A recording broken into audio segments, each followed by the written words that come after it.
विधानसभा चुनाव को लेकर कांग्रेस नेता राहुल गांधी ने एक बार फिर बड़ा दावा किया है। उनका कहना है कि चुनाव में भारी धांधली हुई, जिससे बीजेपी को फायदा पहुंचाया गया। राहुल गांधी ने इस पूरे घटनाक्रम को चुनाव कैसे चुराया जाए नाम दिया है। शनिवार को राहुल गांधी ने एक अंग्रेजी अखबार में छपे लेख मैच फिक्सिंग महाराष्ट्र को अपने एक्स हैंडल पर शेयर किया। इसके साथ उन्होंने आरोपों की एक लंबी फहरिस्त भी पेश की। उन्होंने लिखा, 2024 का महाराष्ट्र विधानसभा चुनाव लोकतंत्र को नुकसान पहुंचाने की एक सुनियोजित योजना थी।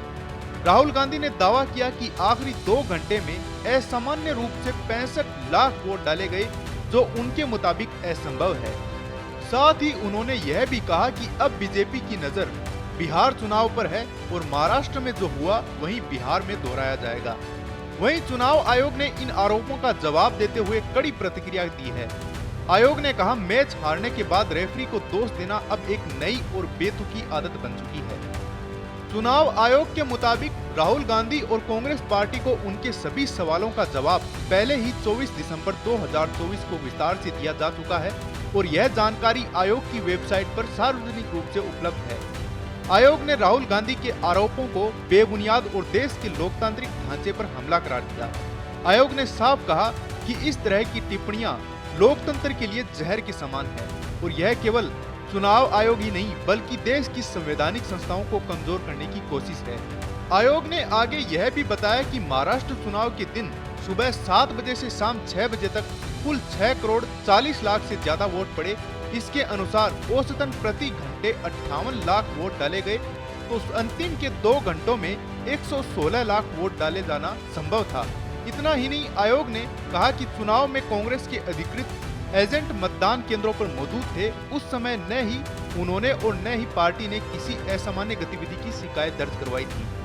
इसके साथ ही मतदाता सूची में नाम जोड़ने को लेकर लगाए गए आरोपों पर भी आयोग ने जवाब दिया। आयोग के मुताबिक सारी प्रक्रिया जन प्रतिनिधित्व अधिनियम 1950 और मतदाता पंजीकरण नियम 1960 के तहत पूरी की गई।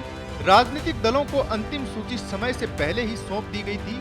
आयोग ने यह भी बताया कि इस चुनाव में कुल 1,03,727 बूथ स्तर के एजेंट नियुक्त किए गए थे, जिनमें कांग्रेस के 27,099 एजेंट भी शामिल थे।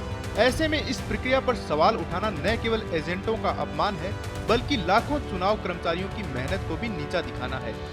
चुनाव आयोग की निष्पक्षता पर भी राहुल गांधी की टिप्पणी को लेकर चुनाव आयोग ने कड़ी आपत्ति जताई और इसे पूरी तरह से आधारहीन और बेतुका और संस्थाओं को बदनाम करने की साजिश बताया।